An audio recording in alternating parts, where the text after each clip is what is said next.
How to enable agriculture exemption in TruckX driver's logbook app on wired ELD. Find and tap on the TruckX driver's logbook app on the homepage of the wired ELD tablet.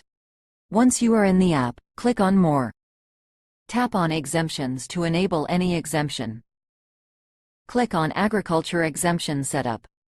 Click on Setup to enable the agriculture exemption.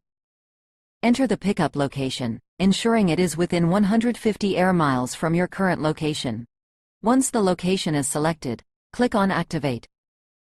A dialog box will appear. Tap on OK. The agriculture exemption is now activated, and you will see the message Agriculture Exemption active at the top. The home page of the app will also display the status as off-duty, since this exemption keeps the status as off-duty until 150 air miles when transporting agriculture commodities.